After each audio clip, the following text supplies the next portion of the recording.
नमस्कार, मैं हूं प्रियंका और आप देख रहे हैं राष्ट्रीय जगत विजन न्यूज। अंबिकापुर में दिन दहाड़े चाकू से हमला कर युवती की हत्या करने की सनसनीखेज वारदात सामने आई है। इस पूरी घटना का सीसीटीवी फुटेज भी सामने आया है। मिली जानकारी के अनुसार हताश होकर एक तरफा प्रेम करने वाले ने इस घटनाक्रम को अंजाम दिया है। अंबिकापुर के गांधीनगर थाना क्षेत्र के अंतर्गत स्थित चोपड़ापारा स्थित श्री कृपा फ्यूल्स पेट्रोल पंप में एक गंभीर और दुखद चाकूबाजी की घटना का वीडियो सामने आया है, जिसमें एक युवती की दुर्भाग्यपूर्ण मौत हो गई। इस घटना के पश्चात आरोपी युवक को स्थानीय लोगों द्वारा पकड़कर तुरंत ही पुलिस के हवाले कर दिया गया है, ताकि उसके खिलाफ उचित कानूनी कार्यवाही की जा सके। आरोपी की पहचान जोगेंद्र पैकरा के रूप में हुई है, जो कि इस वारदात में कथित रूप से शामिल था। इस पूरे मामले को प्रेम प्रसंग के संदर्भ में देखा जा रहा है, जिससे ये स्पष्ट होता है कि ये घटना व्यक्तिगत संबंधों से जुड़ी हुई है।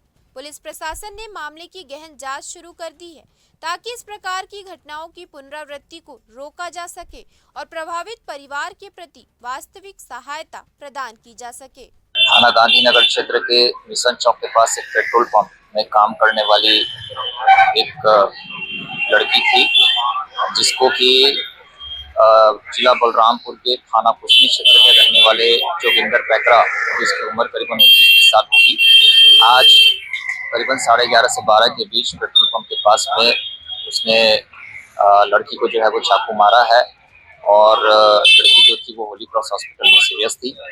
उक्त प्रकरण में थाना गांधीनगर ने जो है वो तत्काल मौके पर पहुंच करके आरोपी जोगिंदर पैकरा को गिरफ्तार कर लिया है।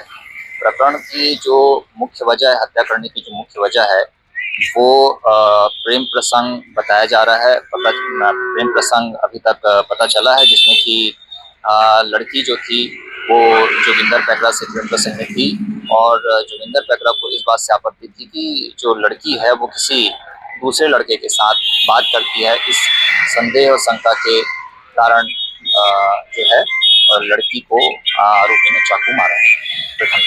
फिलहाल इस खबर में इतना ही। देश प्रदेश के खबरों से अपडेटेड रहने के लिए हमारे चैनल को सब्सक्राइब करें और नए खबरों की नोटिफिकेशन के लिए बेल आइकॉन जरूर दबाएं। नमस्कार।